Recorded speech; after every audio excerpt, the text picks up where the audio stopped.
Мы сегодня продолжаем наш третий день форума. Первые 2 дня очень продуктивно поработали в рамках нашего второго ежегодного форума по праву ВТОг. Сегодня у нас 3-й день, и сегодня у нас присутствует заседание организации ФАУ.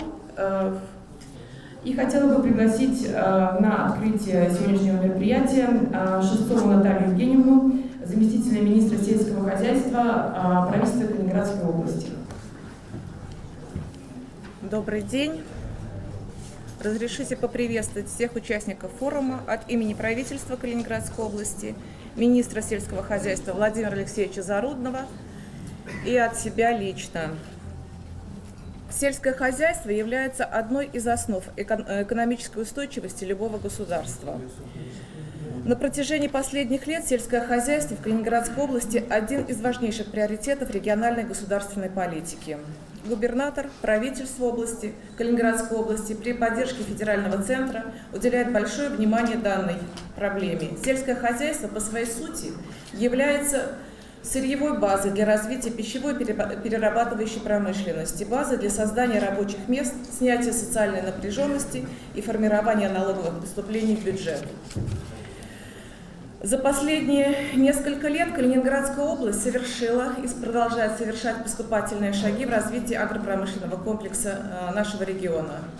Практически с нуля создана новая отрасль животноводства, мясное скотоводство. Поголовье мясного стада на сегодняшний день составляет 35 300 голов. Но я скажу только вот о 2 ключевых вещах, потому что говорить о том, какие показатели достигла на сегодня Калининградской области, достаточно долго. Валовый сбор зерна и зернобобовых в 2014 году составил 430 тысяч тонн, что является лучшим показателем за последние 25 лет. Мы обеспечили себя полностью зерном, фуражом и на 100% обеспечили себя и еще в 2 раза превысили свою потребность. В сложившихся условиях современное технологическое сельскохозяйственное производство, безусловно, приносит бизнес-эффект для всех участников этой деятельности. Спрос на продовольственное сырье стремительно растет везде и во всех странах. Мы готовы создавать условия и оказывать всемирную помощь для всех желающих инвестировать в развитие агропромышленного комплекса Калининградской области. Приглашаем всех желающих к сотрудничеству. Ну что могу сказать? Добро пожаловать! Разрешите открыть сегодняшний форум.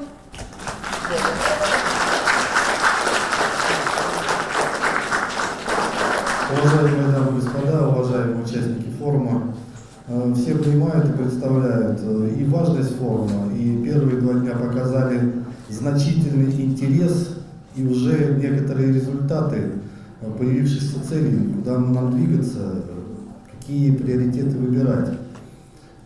Сегодняшняя тема на уровне конференции по продовольственной безопасности продуктов сельского хозяйства не надо никому объяснять и говорить ни в нашем регионе, ни у нас в стране важность этого вопроса. Калининградский государственный технический университет и Балтийская государственная академия промыслового флота, естественно, очень внимательно наблюдает за всеми обсуждениями, за всеми докладами и старается взять в себя, в свой потенциал, также цели и приоритеты развития образования, развития науки в данных направлениях. Я благодарю еще раз всех экспертов, всех специалистов и от прибывших по линии ФАО и прибывших по линии ВТО за такое очень активное и высокопрофессиональное участие в форуме и в сегодняшней конференции. Я уверен, что все 3 дня и сегодняшняя конференция даст результат, который нужно будет использовать в дальнейшей работе всем участникам и форума, и конференции. А, конечно, наше научное образовательное сообщество и делало это для того, чтобы видеть, куда двигаться в образовании и в науке. Мы умышленно взяли на себя и организацию, и финансирование данного мероприятия, чтобы видеть и обратную сторону движения цели, которое должно дать лучшую, более высокий уровень жизни нашему народу, России, странам ЕС и, естественно, нашего родного Калининградского региона. Желаю успехов и плодотворной работы в сегодняшнем дне. Спасибо.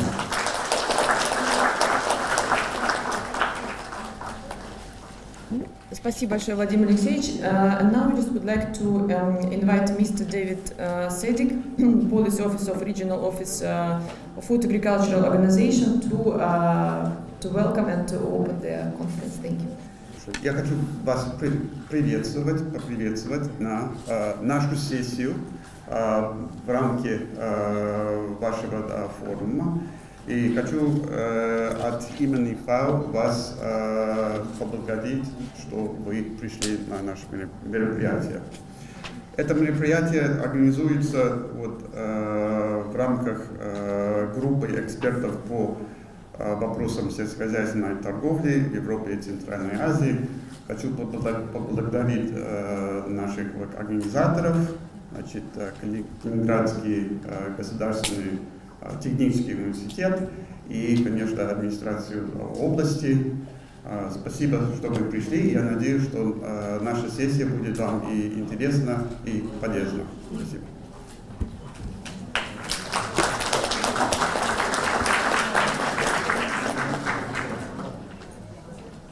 Тема нашей конференции, как вы знаете, это рассмотрение торговых процессов интеграции в регионе, влияние этих процессов на сельское хозяйство.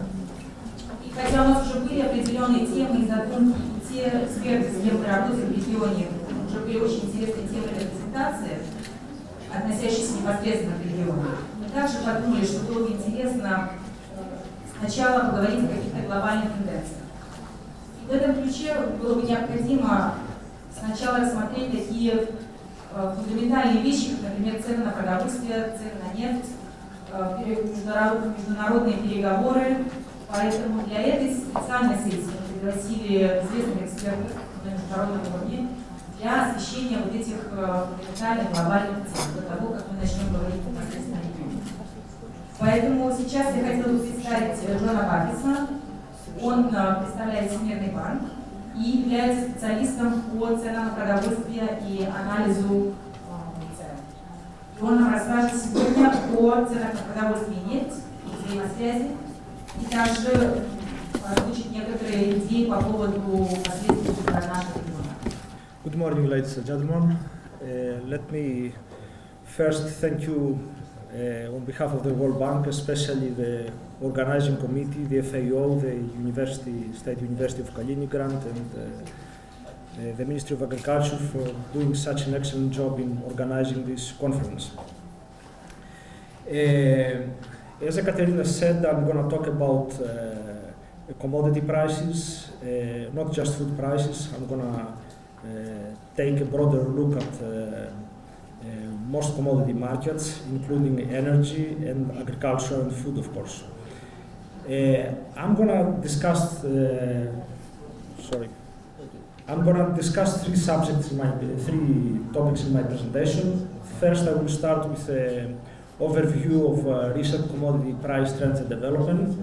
Then I will focus on the crude oil market developments, which have been quite dramatic during the last 6 to 8 months on both geopolitical terms as well as sharp price decline terms. And last, I'm going to say a few things about the relationship between energy and agricultural markets, especially food prices. And also I will touch upon the issue of the effects of oil and food commodity prices on the region, especially in Russia.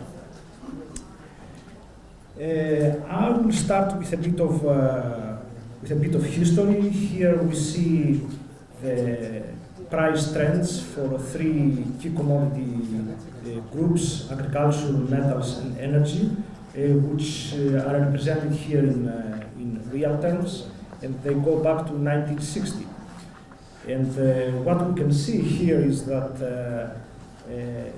we have what I would call a remarkable sort of similarity or co-movement across most commodity price indices the last, I would say, 20 years.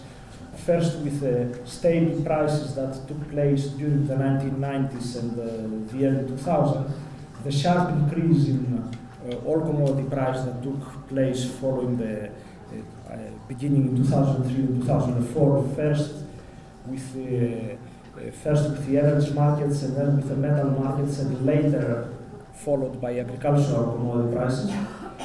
Then we had the peak reached prior to the financial crisis, the post-financial crisis of 2008 collapse.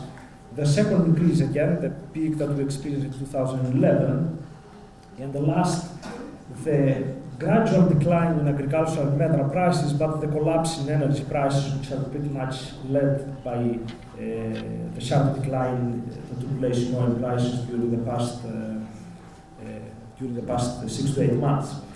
Let me also emphasize here that the price trends that we have experienced during the past 15 or 20 years are characterized by the fact that all commodity prices move pretty much in a similar fashion, but this has not been the case all along. For example, we can see that earlier in the past decades, beginning in 1960, we've seen that these three commodity groups followed quite different paths. For example, in the case of agriculture, we had a declining path which was followed by the sharp increase in the early 70s.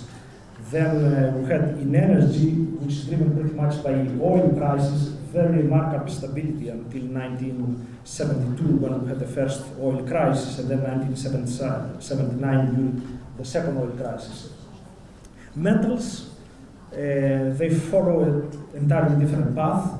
They have been declining after reaching the peaks of 1960 due to the European reconstruction, European expansion, Japanese expansion. And then in metals, what we see is a pretty much declining trend throughout the 1960s, 70s, and pretty much the 1980s.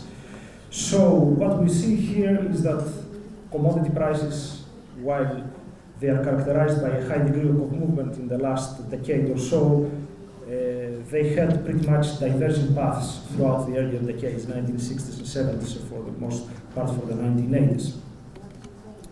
Let me now move to a shorter time horizon, and I'm looking here, we're looking at the same commodity price indices, again metals, agriculture, and energy, just for since 2007.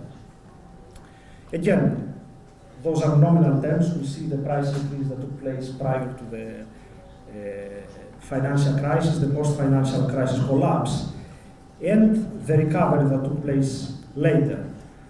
But here one interesting sort of development took place, that because the economies, especially the OECD economies, the rich countries, never fully recovered.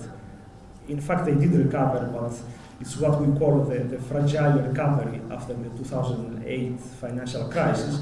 We see that that had an effect in most commodity prices. For example, we see that both agricultural prices and metal prices have been characterized by a declining path since 2011.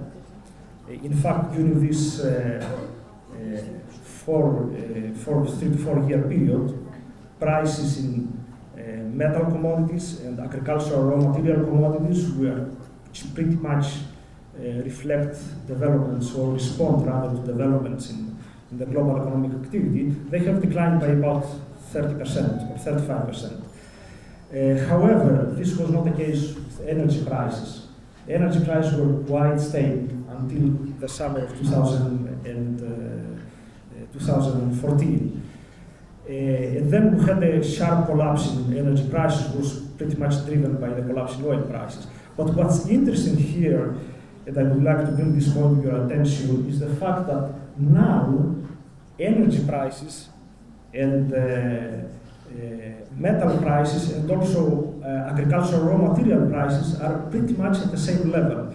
So what has been the surprising development of the last 4 years in commodity markets, and especially as they relate to developments in the economic activity, it's not the level of the prices that we're experiencing today, or the gradual decline that took place in most commodity prices. It's the sharpness with which the energy prices, especially the oil prices, decline. So what surprised us to a certain extent, the sharpness of the decline, not the level at which energy prices and oil prices are at today's levels.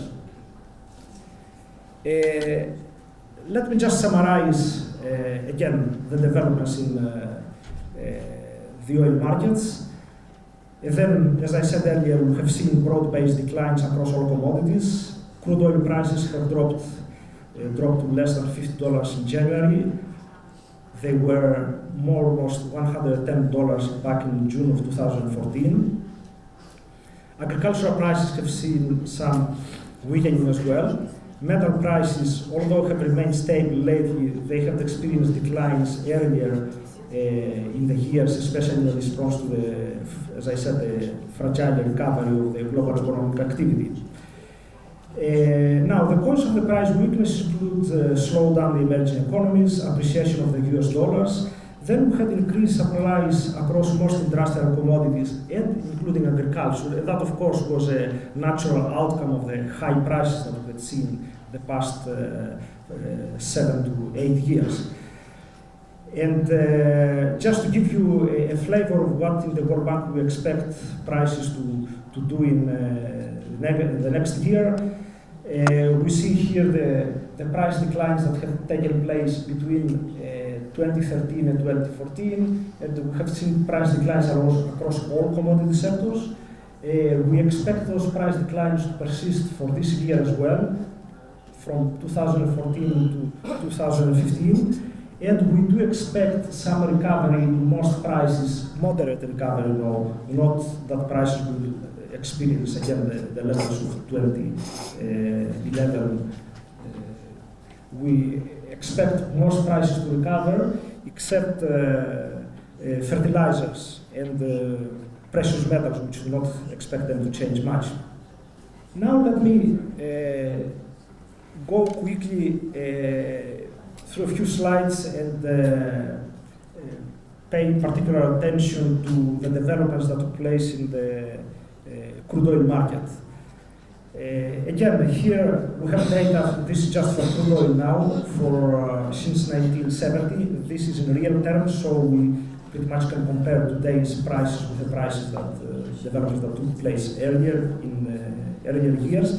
And what we see is that in the history, in the post-1970 history of crude oil, we have seen 4 sharp declines in oil prices.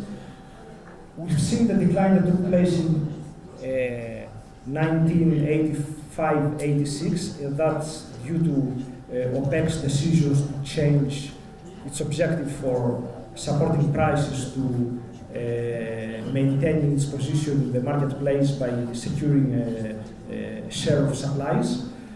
We saw a sharp decline in 1991, and that was in response to a sharp increase that took place a few months earlier. That was because of the first Gulf War. We saw a third decline, which was quite substantial in the post-financial crisis of 2008 rather, but that was not a characteristic of only oil prices. Most commodity prices, or I would say all commodity prices, declined by similar proportions back in 2008. And we also saw the price decline that I just described earlier from July or June to 2014 to January of 2015, which was almost more than 50%.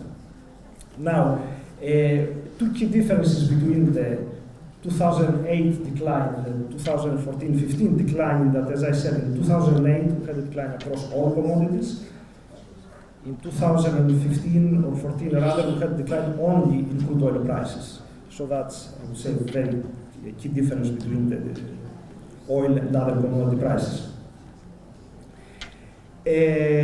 Just to give you a glimpse of what happened the last 2 to 3 years in oil markets as well as what happened in the developments during the second semester, the second part of 2014, is that until the first quarter of 2014, what we had is a huge supply response by the United States, the so-called shale oil, and to a lesser extent we had supply response in oil from Canadian oil sands and biofuels, and that's to a lesser extent. We had strong demand for oil and of course other industrial commodities by emerging economies, but we did have weak demand by OECD countries, since they never sort of fully recovered from the 2008 financial crisis.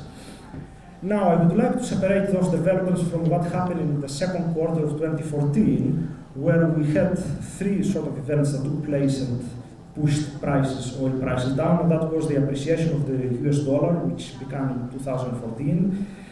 The fact that despite the geopolitical tensions, Iraq, Libya, the conflict in Russia and Ukraine, those tensions did not affect oil markets. And third, we had the change in OPEC's policy, which in this November 27 decision of 2014 decided not to cut supplies, but support prices, but instead they argue that prices from now on should be determined by the market, and OPEC will supply as much as it takes to balance the market. Now, there have been a few responses, of course, to this oil price decline. We had a considerable decline in the so-called US rig count, which is pretty much, if I would explain it in very simple terms, how many holes are in the ground and where oil is extracted. Of course, we had a number of measures taken by oil companies, including cost reduction measures, delays or cancellation for new exploration projects. We had an accumulation of huge inventories in OECD countries, especially in the United States. And we had some discussions within OPEC that, especially the weakest, I would say, members of OPEC, that they were sort of arguing that the core OPEC members, which include Saudi Arabia and its neighbors, that they should reconsider the November 28 decision on and perhaps cut supplies to support higher oil prices. Just to elaborate a bit more in terms of some numbers, you can see here the Canadian increase in Canadian oil supplies, which added pretty much 1 million barrels per day during the last 4 to 5 years. Just to put this number into perspective, the world consumes 92 million barrels per day. Then we see the biofuel production, which, although it's not much in terms of how much that's into the world, they just add 1.4 to 1.5 million barrels of oil equivalent. But what's interesting is that during the past 7 to 8 years, biofuels also added another 1 million barrels per day in the US, in the global oil supplies. And then the most important of all is the United States, which in response to the so-called energy revolution, it added 4 to 4.5 billion barrels per day of oil. So what we see is that those three entities, most importantly the United States, Canadian oil sands, and global biofuel diversion of food commodities to biofuel production, they added something in the neighborhood of 6 to 6.5 million barrels per day during the last few years. Which makes it a big number compared to the 92 million barrels per day that the world consumes. Of course, to that we should add a number of other elements that, in addition to the three sort of non-conventional oil sources that we had, that I just mentioned, we had other oil sources that they could come potentially into the market, and those include shale oil production that potentially could take place in other countries. It has not taken place so far. We also had discussion that some countries, they would initiate projects in order to explore the potential of extracting oil from the Arctic. And last, we had a number of projects that they would look at the profitability of extending oil exploration to the deep sea, especially in the west coast of Africa, as well as in the Brazilian side of the Atlantic Ocean. So now that pretty much explains OPEC's decision of not engaging in supply cuts. And just to elaborate a bit more on the of what happened in the United States, here we can see how much the United States added each year to global production of oil, which is about 1 million barrels per day. But what I would also like to highlight here is the US oil production is represented by the solid lines. This is how much oil production takes place in the United States, but I also wanted to highlight here the following. The dots represent how much the International Energy Agency projected that the United States would produce in that particular year. And what we can see here is that the upward adjustment that took place in all years, beginning in 2011, 12, 13, 14, and even part for 2015, that the International Energy Agency always underestimated the amount of oil that would be brought into the global market by the United States in almost every single month since July of 2010. And that's the most surprising part, I would say, from the shale revolution and what happened in the global oil markets. Just to elaborate a bit more, here is how much Iraq and Libya added into the global market, and that was despite the expectations that geopolitical issues and concerns might reduce the supply from those countries. And here you can see also the relationship between the appreciation of the US dollar and the decline in oil price that took place during the past 6 to 8 months. Last, in terms of oil, this is again what I talked about earlier, how the United States supply responds to oil prices, and we can see the relationship between the oil price here, the increase, decline, the increase, including the decline, the collapse of the past 6 months. But we also here see what we call as the US oil rig count. It in a sense represents how much supply is going to come in the future from the United States, and we see how much this count responded to the declining oil prices. So it's likely that we will see considerable supply declines from the United States.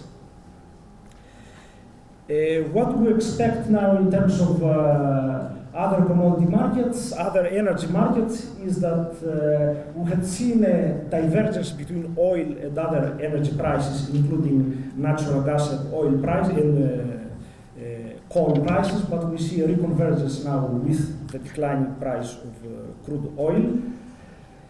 And the declining price of crude oil have an effect, of course, in natural gas markets. And we can see here that already all three key natural gas prices indices that we follow, the United States, the European gas prices, as well as the so-called LNG, the liquefied natural gas prices, they have all declined in response to the oil price decline. What's the relationship now between energy prices and food prices? We can see here two sort of sides of the story. One is that the fact that the agricultural sector, and especially food commodity prices, the food sector, is much more energy intensive than manufacturing sector. In other words, it takes much more energy in value terms to produce corn and wheat than it takes to produce cars and TVs and refrigerators. So on average, the agricultural sector is 4 to 5 times more energy intensive than manufacturing sector, pretty much across all regions and countries. And this 4 to 5 is pretty much a constant ratio. And here to the right, we see how much agricultural prices and food prices respond with respect to the changes in energy or oil prices. And we see that the elasticity is about 0.3, which means that a 10% decline in oil price corresponds to about 3% decline in food commodity prices. So that's important because the 45% price declines that we expect to take place in the oil market may translate to about 10 to 12% decline in food commodity prices, especially price of grains and oilseeds. At last, I'm going to take a few minutes and discuss what the relationship between commodity markets and they have with the CIS region. And what we see here is the importance of crude oil and natural gas markets, or rather the importance of the CIS region in crude oil and natural gas market. Of course, the Russian Federation plays a key role in both markets, supplying more than 12% in crude oil, global crude oil market, and almost 20% in global natural gas supplies. We have some other countries, there are several other countries in the region that they do produce energy, but they are not major players in the global market. And this is the relation. This is the importance of the CIS region in other commodity prices. And what we see is that for the Russian Federation and Kazakhstan play a key role in wheat. Then in maize we have Ukraine, and in cotton we have Uzbekistan. So those are the countries that play a role in the sense that if either policy events or other weather sort of events take place in those prices, they do affect the world markets of grains, and earlier, as I said, the world market, the world energy markets. Last, this is the last slide of the presentation. I'm gonna give you a glimpse of what we believe that the recent price decline is gonna have what's its effect on the Russian economy. I was asked to give a summary on those effects, but in trying to do that, I realized, and I also discussed that with my colleagues, that there are two events that took place in the region, or rather in Russia, the last 8 months. It's quite difficult to disentangle and separate the effects of those events on the Russian economy. Of course, the first is the commodity price decline. We had a huge decline in oil prices, the likely drop in natural gas prices, which are mostly linked to oil prices, and also the weakening of grain prices in response to the oil and gas price decline. So this is on the commodity price front, but then we have also the geopolitical tensions that we had the conflict with the European Union, the trade, the huge reduction in trade that takes place from to the Russian Federation. So it's quite difficult to separate the two events and see which event is going to affect the Russian economy most. But here in the second part of the slide, I do give you our thinking, which is part of the Global Economic Prospects published about a month ago, on what is the effect of those two events, both the commodity price decline and the geopolitical tensions in the region on the on the Russian economy. And on the growth, we expect that the Russian economy will experience an almost 4% contraction in 2015, and perhaps it's going to experience another minor contraction in 2016 in the order of 0.3 to 0.5%. Of course, we have a huge effect in consumer demand, which is likely to be undermined due to the low confidence. And of course, we also have high household debt and weak income growth. Now, on inflation, we had a devaluation of the ruble, which declined, I believe, 45%, close to 50% between June, the highs of June of last year, and February, the latest observation of this year. That, of course, is going to have a further depressing effect on incomes and wages. And the last, we expect the investment demand to be negative to NT15, but if things work out as expected, our assumption is that it may marginally recover in 2016. So with that, I will close my presentation, and just to let you know that every quarter we publish a commodity markets outlook. So their next issue is going to be published on April 22nd. There we'll have a further update on recent developments on commodity price and green price forecasts. Thank you very much.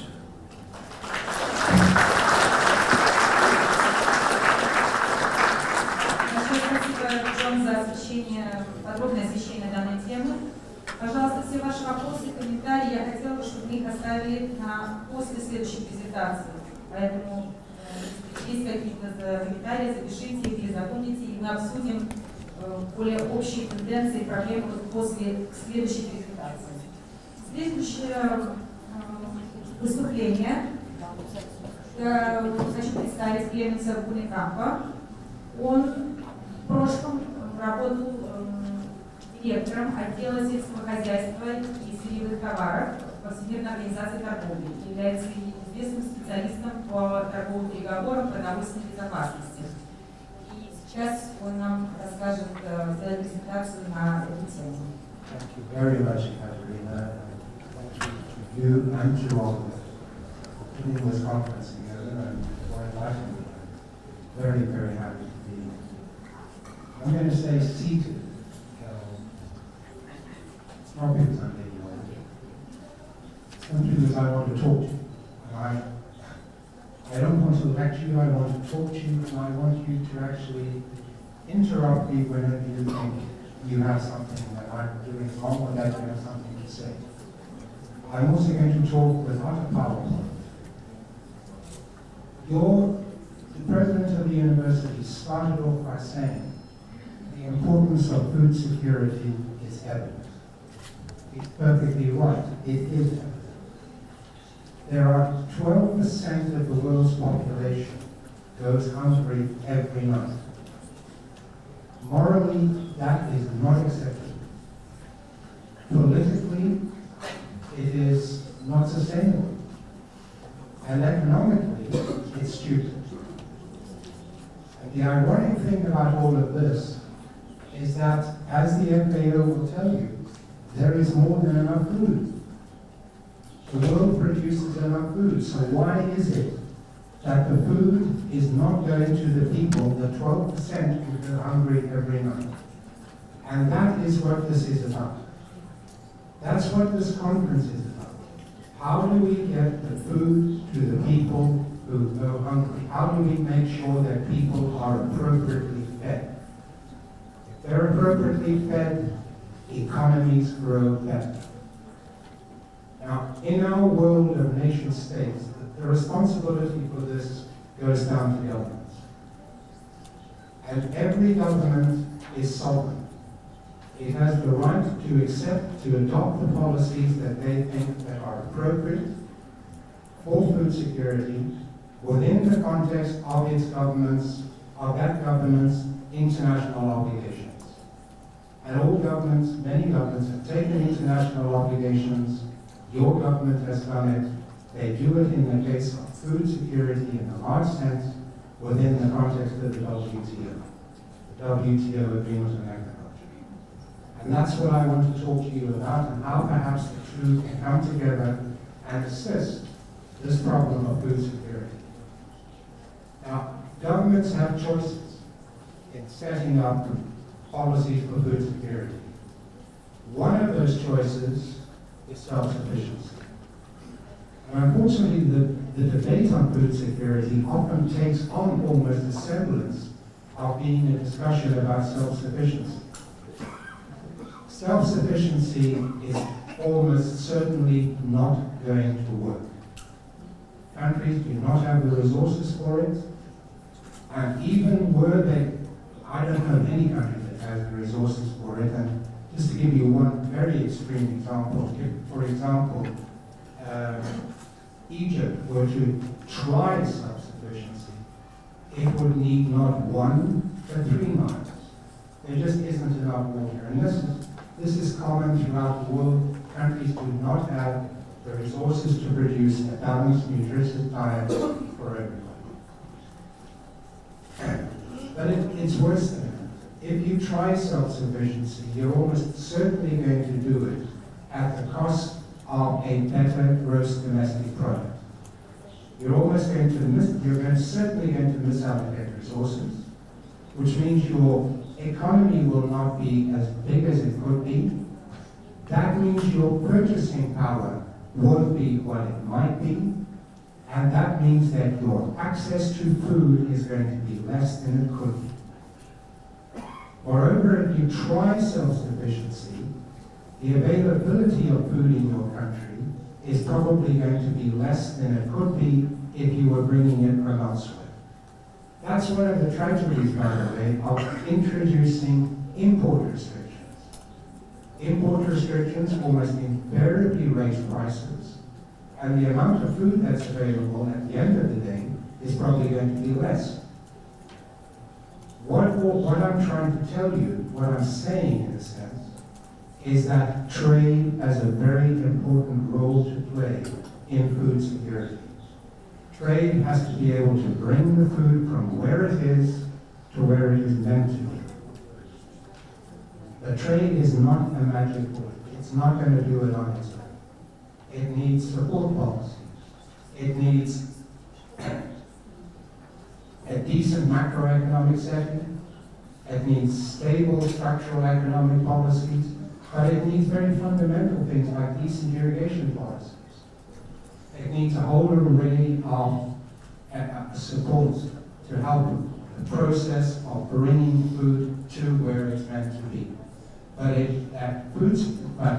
bringing it to where it's got to be is part of the process, and that's part of the multilateral obligations that your country, that my country, that all of our countries have actually adopted within the context of the WTO Agreement on Agriculture. Did that help? Yes, it did. That agreement, for the first time, brought real disciplines into international trade in agriculture.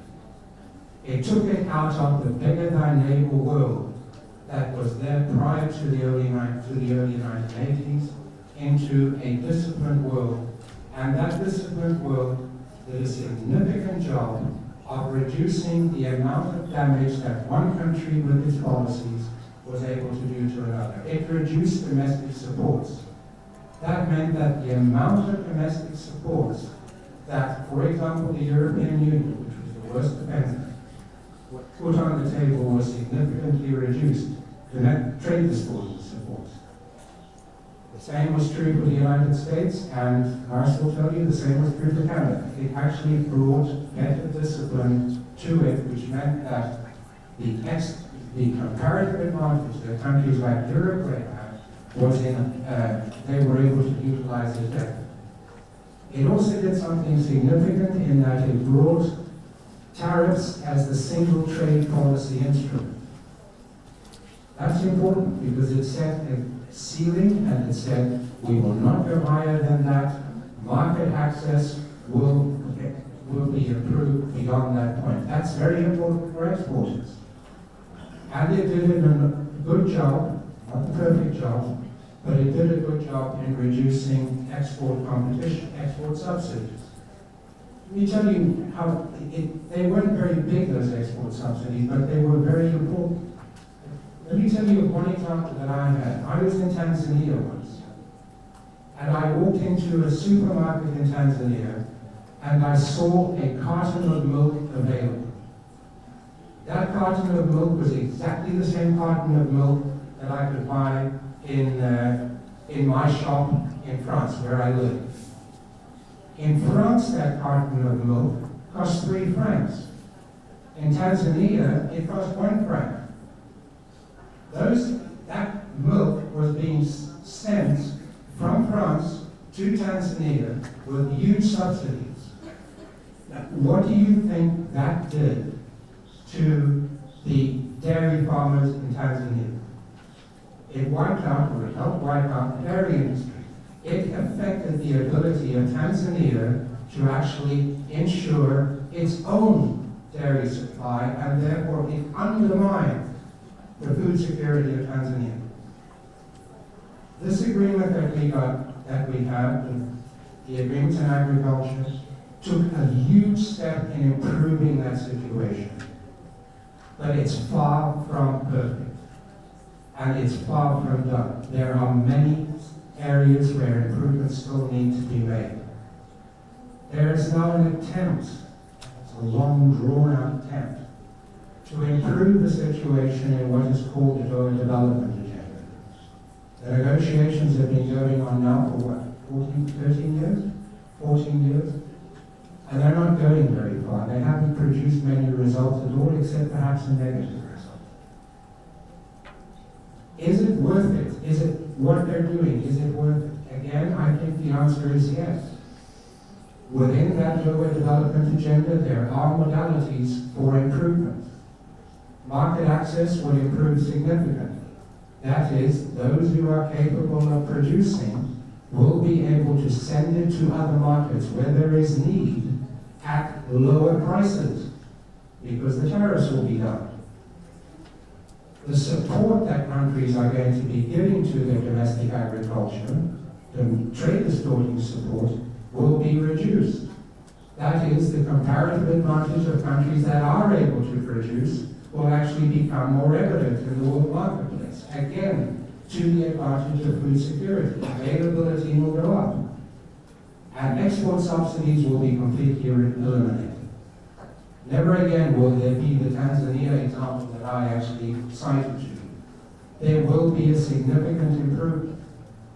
Problem is we're not doing it. It's stuck.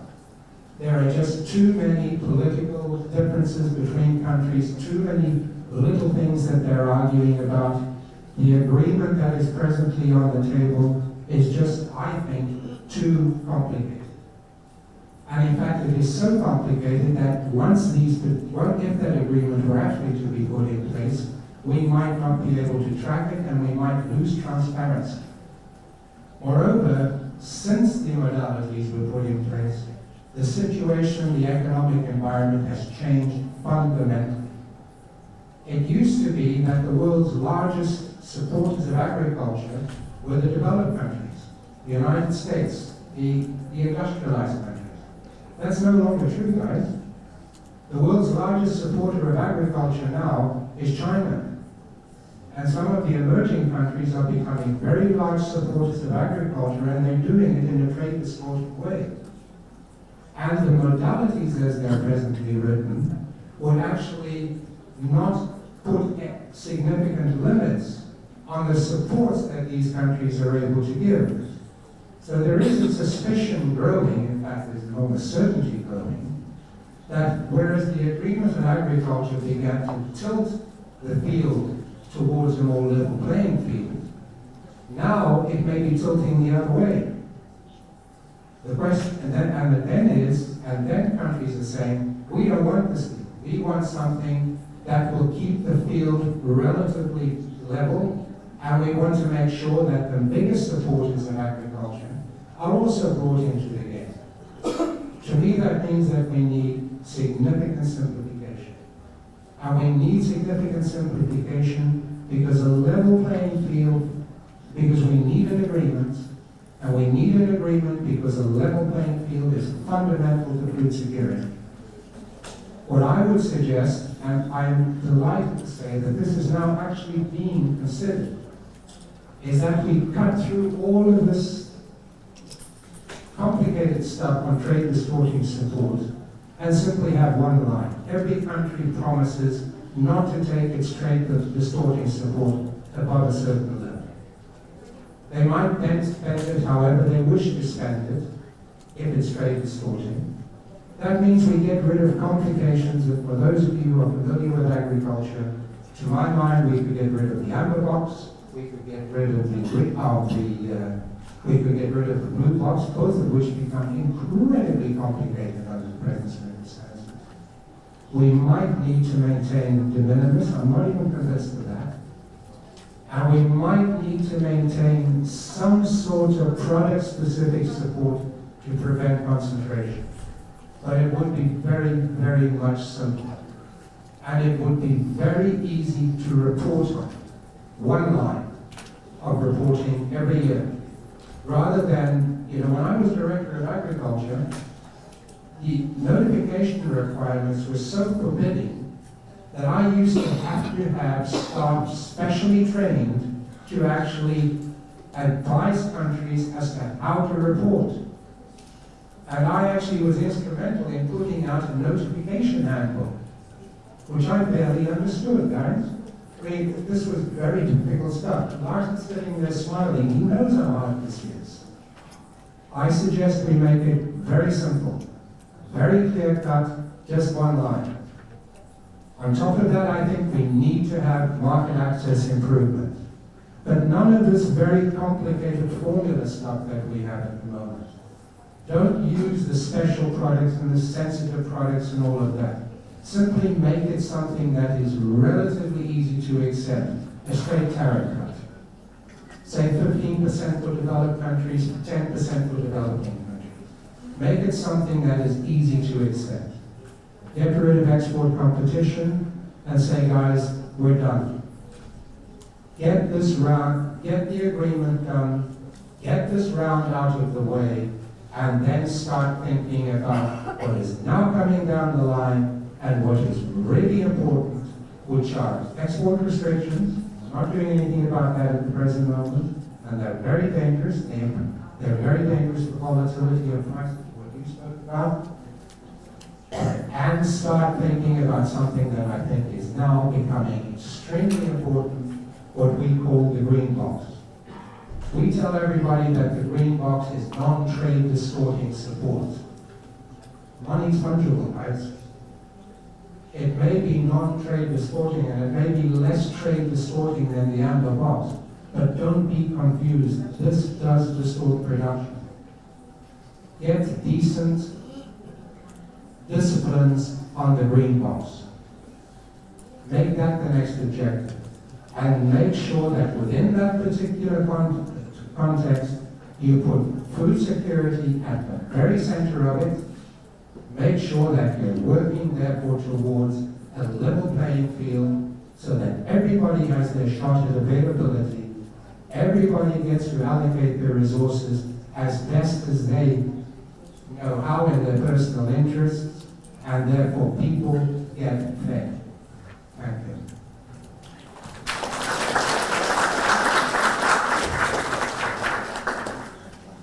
Большое спасибо.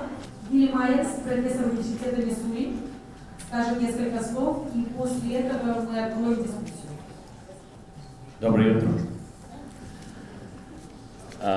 I'm very glad to see a lot of young people here in the audience today, because some of the things that we're talking about go back well before you were born. So it's good to hear some of these things. Can I put this in here? Is that okay? Can you hear me? Oh. Oh, okay. I'll be like try to be like a singer.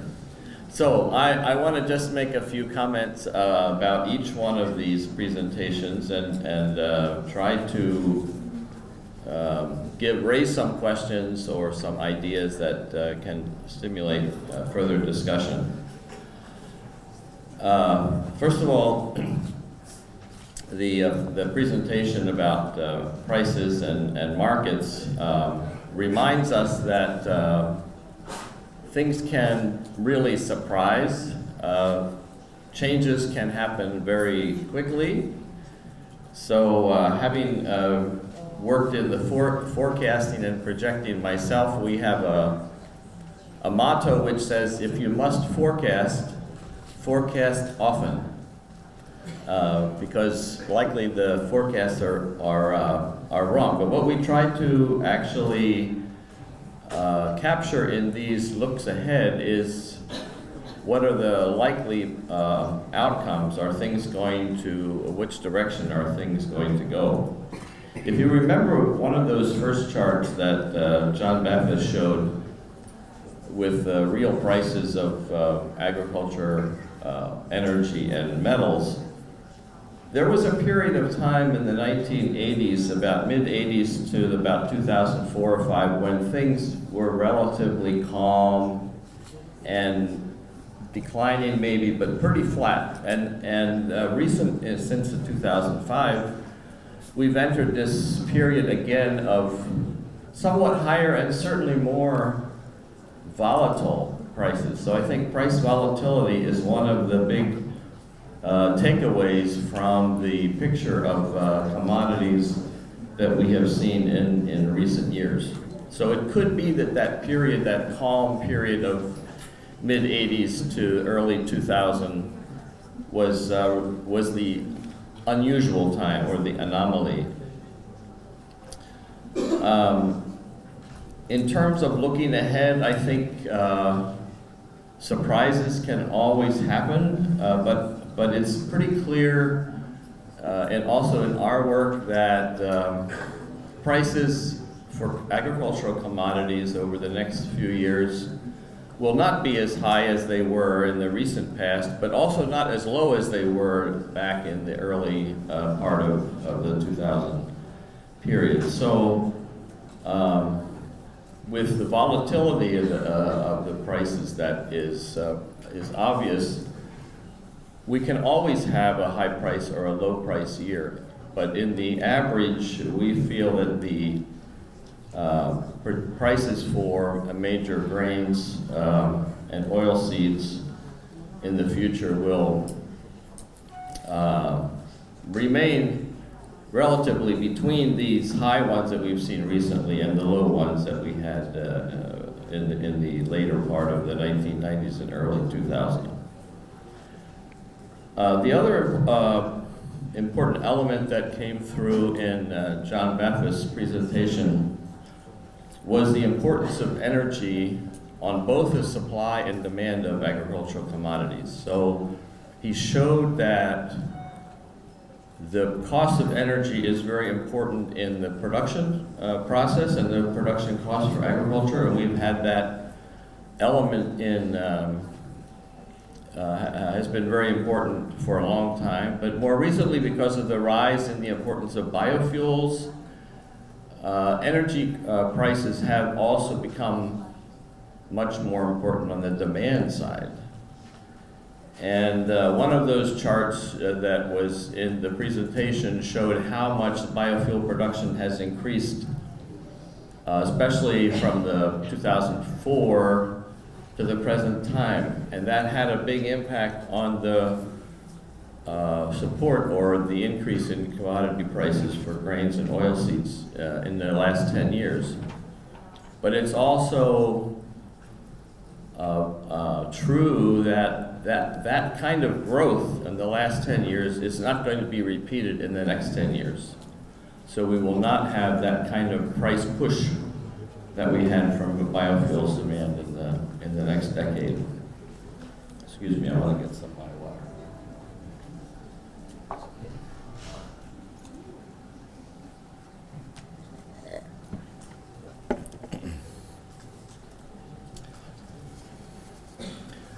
Another part of his presentation near the end showed the importance of this region, Russia, Ukraine, Kazakhstan, and basically the growing, what we would call the rising grain basket for the world, which has been increasing quite a bit over the past decade. And one aspect of this growth in the importance of this region in terms of global grain production is that yields are also more variable in this region than in some other parts of the world. So it's, if anything, it's likely to, as the greater percent of the grains are coming from this region, it's possible that the volatility of prices might increase because of these yield variances. I cannot pass up the opportunity to mention that there's a book coming out with some people who are here present at this meeting having chapters. We have a book coming out on Russia, Ukraine, Kazakhstan, the new grain economy, and hopefully that will shed some more light on the future of this region.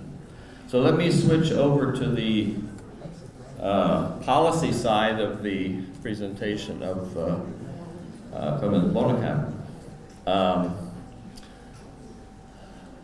Many of you don't remember what it was like before the Uruguay Round Agreement and how many countries in the 70s and even up to the early 80s before the Uruguay Round Agreement were highly protected in terms of protecting their own markets from the world markets. The EU, Soviet Union, Japan, many others had very strong price controls so that when something happened in the world market, those events were not transmitted into the domestic markets. So I have to say that we've gone a long way. I think we've made a great deal of progress in opening the global market to being more responsive to supply and demand signals. But as Mr. Bonnekamp said, that we still have a long ways to go.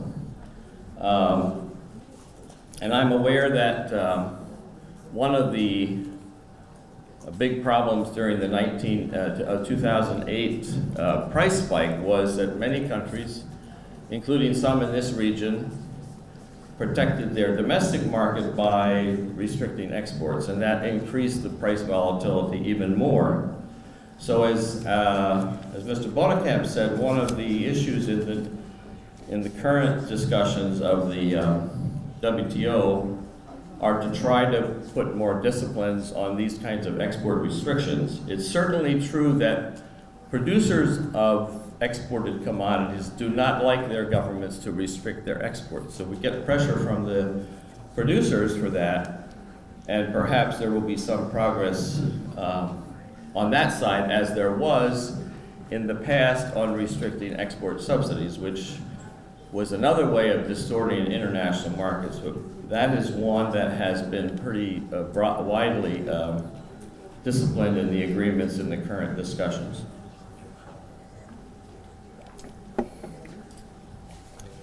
The other thing that seemed to happen in response to the world price shocks of 2008 was that many countries became more concerned about their domestic food security and started to implement policies which could be more protective.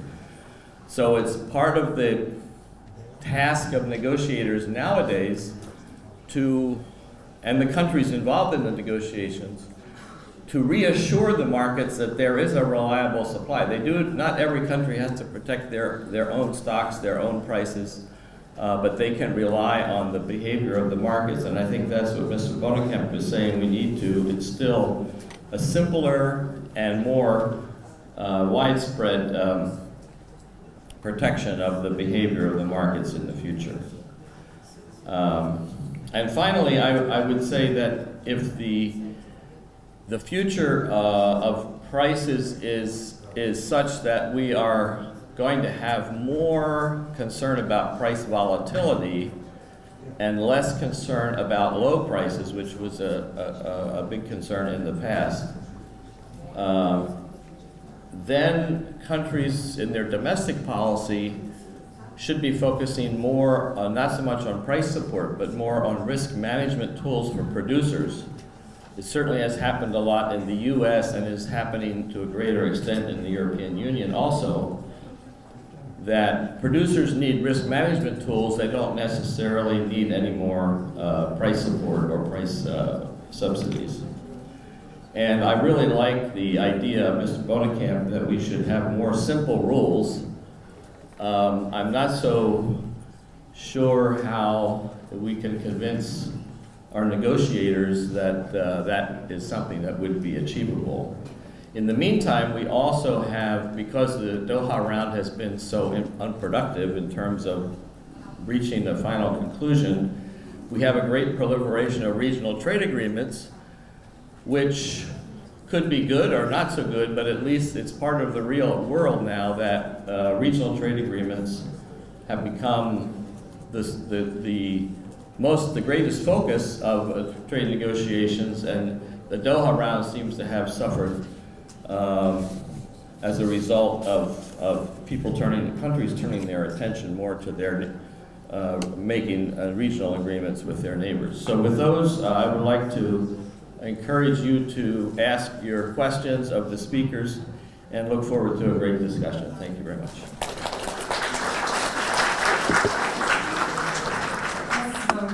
Пожалуйста, открываем для вопросов, комментариев. Наши участники будут рады ответить на ваши вопросы. Много разных тем: цены, субсидии, государственная поддержка, ограничения экспорта. Пожалуйста. My question is addressed to Mr. Bonnekamp. I would like to first thank you for your very interesting conversation with us. I think the agreement on agriculture is a very complex one, and we managed to present the issues very clearly and in a simple way. My question relates to the recent peace clause that was adopted as a part of agreement between the US and India as a condition for the trade facilitation agreement to proceed. It is well known that India has been insisting that this peace clause is necessary for food security, and at the same time there are arguments that the public food stockholding is a way to influence the prices of food products.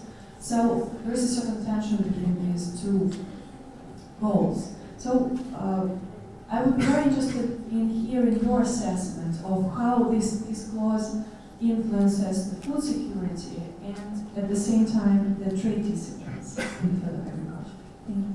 That's an extremely relevant and interesting issue. It was decided that countries that have existing food stock building programs would be entitled to maintain them, even though they are using trade distorted support. They're using limited prices. That's narrowly founded because the wording was slightly ambiguous, or at least there were those who thought that they saw ambiguity. They sorted that out. They finally got an agreement saying that the stock building programs, existing stock building programs, could be maintained until a final solution was found to the DDA, which would incorporate something of this sort.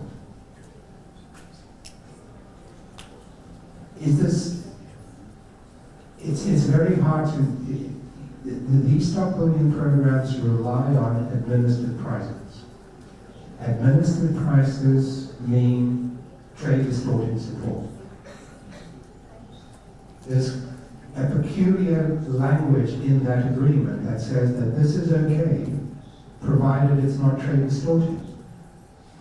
It's hard to know how to reconcile those things, except I know that if I were a lawyer, and I would argue that on economic second best grounds, I would argue that it's very difficult to prove trade distorting.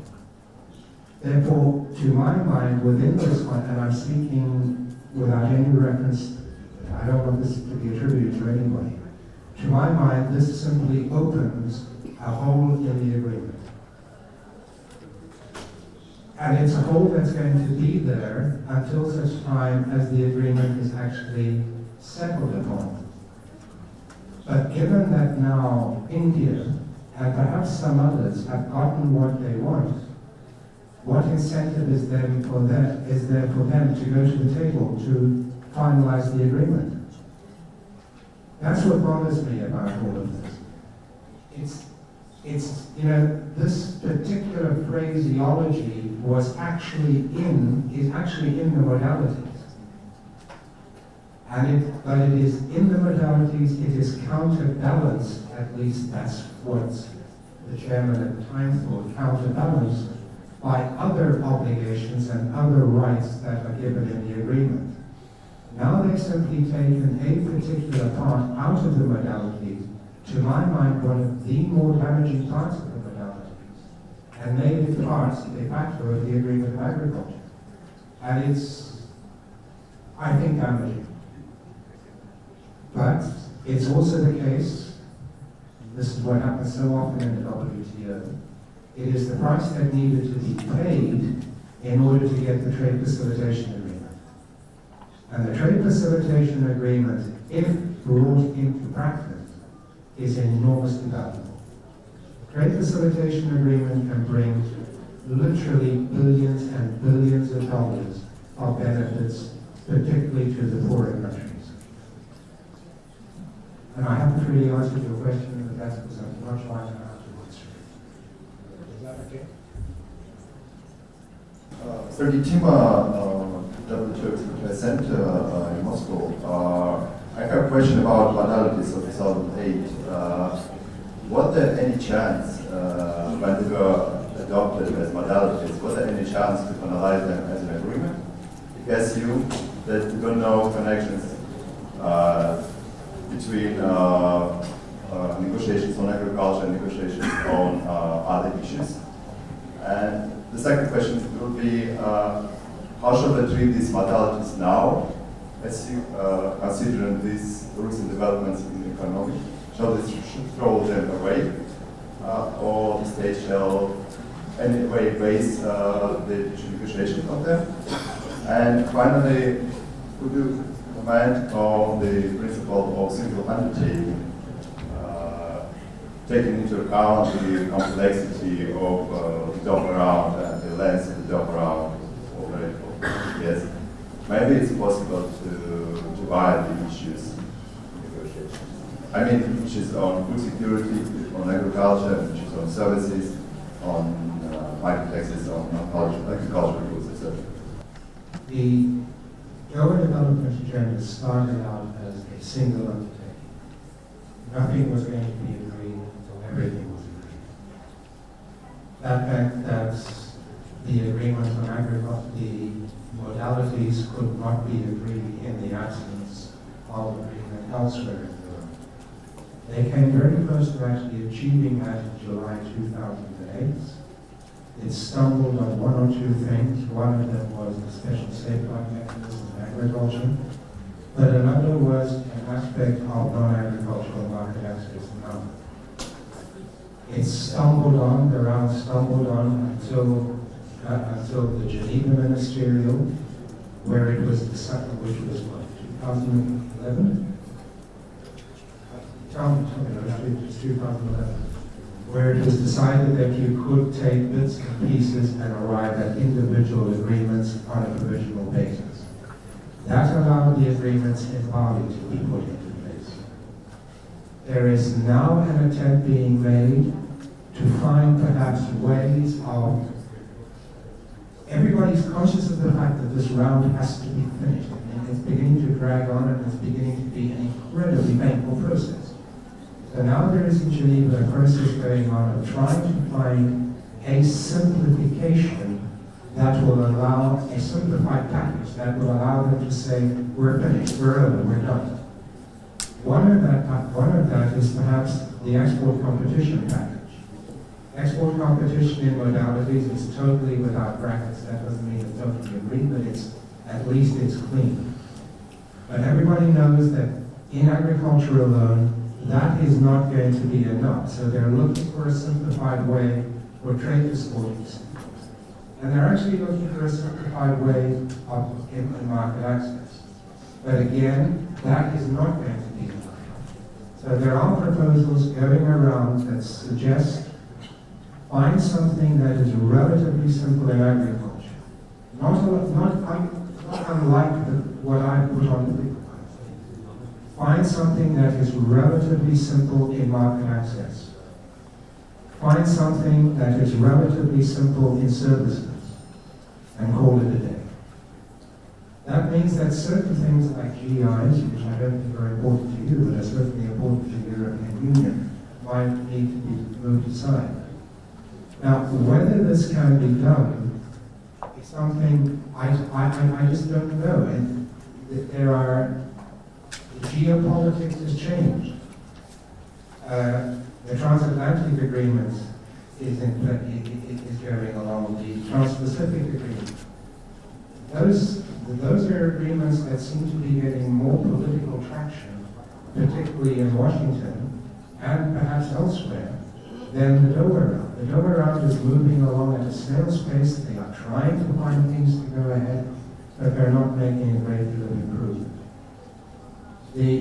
They are now meant to come up by the ministerial in Nairobi, the end of the year, with the work program. They're nowhere near a work program. And whether they can, and they're going to have a draft in. They're going to have a draft on the table by the end of July. If they don't have it by the end of July, you're almost out of time by then, because Geneva goes to sleep in August. I'm serious, they go on holiday. Which means they don't get back to work until about mid-September.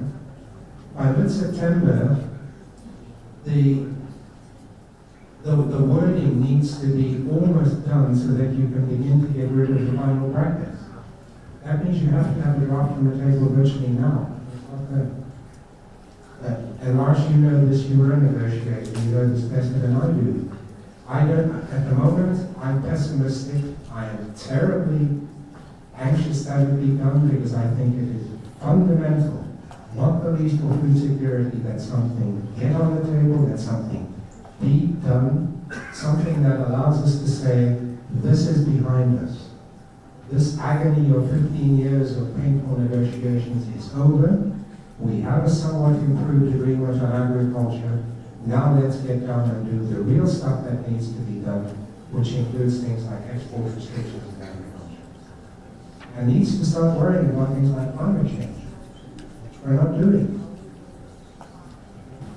У меня будет вопрос такого концептуального характера.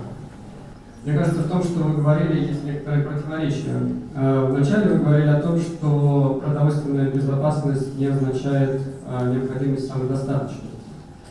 То есть каждое государство специализируется на своей какой-то продукции, да, и через торговлю они обеспечивают продовольственную безопасность друг друга. Потом вы привели пример Танзании, в которой вы были, и где, значит, молоко продается в 3 раза дешевле, чем там, где оно, собственно, производится. Из-за этого, конечно, страдает местная молочная промышленность. Вопрос. Ну и что она страдает? Зато танзанийцы могут покупать молоко в 3 раза дешевле. Не увеличивает ли это продовольственную безопасность Танзании? То есть, как бы, если говорить, опять же, концептуально, вопрос о том, почему субсидии так плохие. Особенно встает этот вопрос в связи с тем, что основные участники ВТО, но основные, скажем, его основатели, Соединенные Штаты, в частности, европейские страны, кажется, не очень-то и верят, что субсидии плохие, поскольку до сих пор субсидии, где были, там и есть. Как вы говорили, Соединенные Штаты и Европа тратят гигантские средства на субсидии. That's an absolutely great question. You're an economist, right? And the question is, why would the gift horse in a month? A country is able to supply the food more cheaply than you yourself are able to produce it. Why not accept it? And as an economist, you think that's absolutely right. But the problem is that they may stop. That's the problem. I've often thought that the way to rewrite the agreement on subsidies or the way to rewrite the agreement on anti-dumping in the WTO is simply to say to a country, go ahead, subsidize all you like, but bind that subsidy. Never reduce the subsidy. So if you're going to subsidize, do it forever. They're not going to do that because they're going to run out of money or something's going to happen. Now, that's the problem. I know you want to answer this. I know the answer to that too. But what happens in the case of Tanzania is that there they did have, at that time they had within the region, they had, and they maintain at the moment, it's relative, but a dairy sector that was comparatively efficient for the region, was actually able to supply beyond that particular point.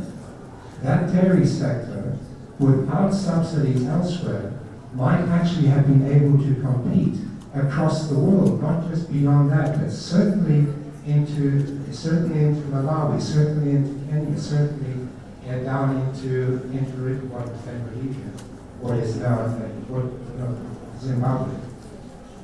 That was being denied. These efficient producers were actually being undermined by inefficient producers who were being subsidized. Now, you've got to ask yourself if that kind of stuff is sustainable from an economic perspective. The moment the European Union stops, and the European Union had to stop because they were producing milk plates that they could not support, could not maintain.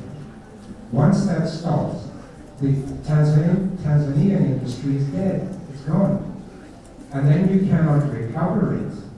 And both sides are left without food. And the other thing is there's a political imperative. I'm not suggesting that countries are ever going to walk away from a minimal sustainability of food.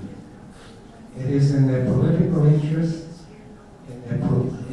that they will always want to maintain, except for little places like Hong Kong and Singapore, an agricultural viability. You know that. I mean, you argue that. They will want to maintain that. There's always going to be some incentive to support agriculture. You want to be in a position where you support agriculture in such a way that it does least damage, no damage if at all possible, to the other country. That's the hard part of this whole process. That's the hard part of the negotiations. How do we allow countries freedom to support what politically for them may be necessary, what even economically may be fundamental, without hurting the other person? That's the hard part. That's why these negotiations are so difficult. Коротко уточняющий вопрос. Получается, ваш ответ возвращает нас опять к вопросу о продовольственной безопасности.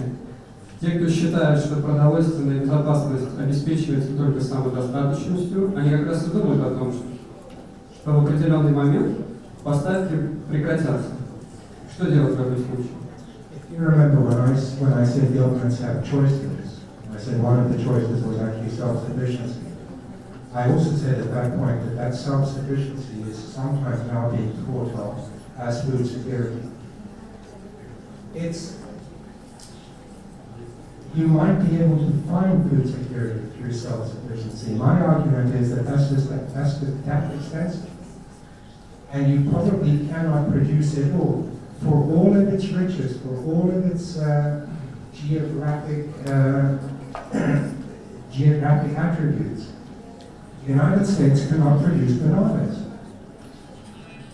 They don't have the wherewithal to do that. Belgium cannot produce, except in hothouses, cannot produce pineapples. Yet the population wants to eat this. There is a policy, there is a choice. You have to allow people the choice to buy the food as well. If you're going to have self-sufficiency, that has to include some element of consumer choice. And that consumer choice can simply not be met.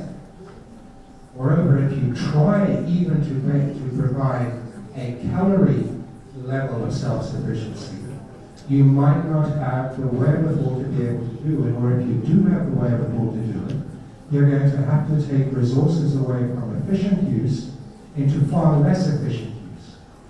You're therefore going to have a lower gross domestic product that you would otherwise have.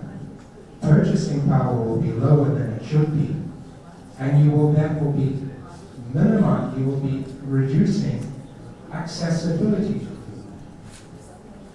What I'm simply arguing is what I think any economist would argue, is that the best thing to do is to have as efficient an allocation of resources as you can achieve, but in the case of food security, there are political constraints, and that makes the negotiations difficult. You mentioned that there is some correlation between the climate change and food security. Probably you can expand a little bit on this issue. I think climate change is something that we need to come to a better understanding of, and everyone is in a better position than I am. To what extent climate change is actually influencing production patterns, to what extent it is influencing the availability, therefore, of food. I don't know the answer to that, except that I keep on hearing noises that it is doing it. If it is doing it, then this perhaps is something that for which we need, because climate change crosses borders, we need certain multilateral understandings. And those multilateral understandings will need to include trade. And I think that's part of the next agenda. As far as I don't know whether you agree. You've thought about this stuff more than I have. Ask him this afternoon. Do you think that Kyoto Protocol offers some solutions for for the climate change war.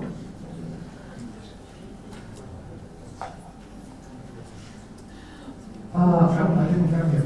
Okay, do you have some other questions from the audience? Look, I think climate change is potential. The losses are potentially so large that if we can actually insure against it. Могли бы вы пояснить некоторые элементы политики, а именно, мне кажется иногда, что развитые страны защищают свои рынки, но используют иные механизмы системы, чем те, что широко обсуждаются в ВТО. Например, если мы откроем тариф Европейского Союза, мы увидим там очень сложные формулы для расчета пошлин на сельскохозяйственные продукты. А если мы откроем тариф Соединенных Штатов, мы увидим там почти по каждой группе какие-то примечания по квотированию. Причем непонятно, что это за квотирование для меня лично, и я вот хотела бы получить такой комментарий. Спасибо. Yeah, I agree. I mean, if you look at some of the tariff lines of the European Union, for example, they're depending on sugar content, depending on all kinds of food content at times. The tariffs can change and can be extremely difficult to determine. I think that it would be extremely useful if, in particular, the European Union simplified its tariff structuring in agriculture. It actually has an offer on the table to do so. That would reduce some 2,000 tariffs to 2,000. There isn't, but that is being held up by a European Union demand for a larger tariff quota somewhere. That's, and this is all becoming, Lars, again, you know more about this than I do. This is becoming extremely complicated, and they're arguing over minutiae, when I think they should be arguing about simply putting a bottom line to this thing. But I would argue that it is in the European Union's own interest to simplify that tariff, to simplify the tariff structure. To some extent, this is true for the United States, and I think you too have some very complicated tariffs at times, don't you? Where, although you've gotten rid of a lot of the useless things. Where, is that the question that you're asking? Tariff simplification, I think, is something that is necessary, and I wish they do.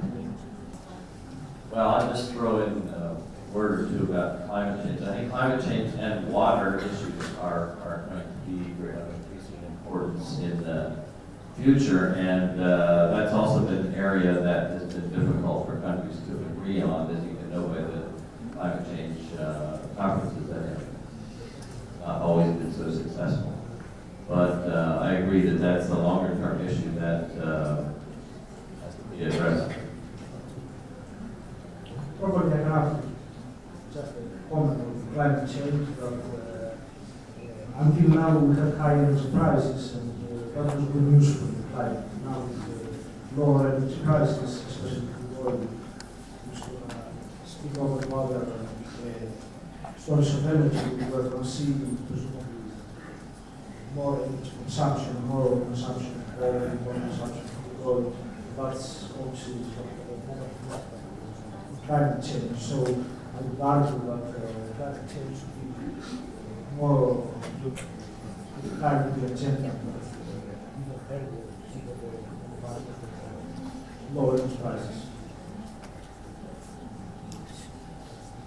I think that the time is ready for some questions.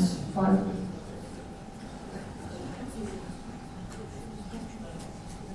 Да, если еще есть вопросы, давайте, это очень важная тема, поэтому хотела бы тем, кто еще не спрашивал, дать шанс.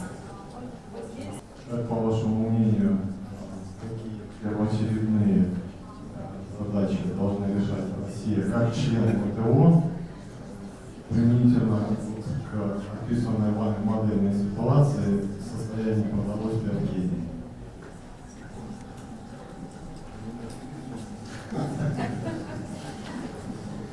The situation in Kenya is the ministerial, right? That's what you're talking about. Yeah? Is that what we're talking about, the ministerial in Kenya? No, just a question from the Russian speaker, from the Russian speaker audience, and he's from Russia. But he said with regard to the situation in Kenya. No, that was probably wrongly translated. Oh, I see. Okay, probably you can Okay, once again rephrase the question. Okay, then let's do it differently. I think that's fine. I think Russia should implement the WTO obligations that it signed on to. That's about as fair an answer as I can give you. It needs to, Russia needs to show itself to be a good WTO member. That means Russia needs to implement its obligations, and Russia needs to require of other members that they implement their obligations towards Russia. So the transport question becomes an important one, where you have a very real interest at stake. But it also becomes important to observe Russian obligations, particularly in agriculture, and not to breach Russia's agricultural undertakings. Therefore, don't raise tariffs beyond levels that extend direction. Don't bring in import restrictions when the WTO obligations that you've undertaken say you should. Be a good member of the WTO. Okay, thank you very much for answering the question. We just running behind the schedule, and we just last 2 days we realized that if we keep the time limit, it's easier for us to go further. So probably I suggest that the other questions will be answered during the coffee break. That's exactly in 2 minutes. Yeah. Потом давайте пройдем на кофе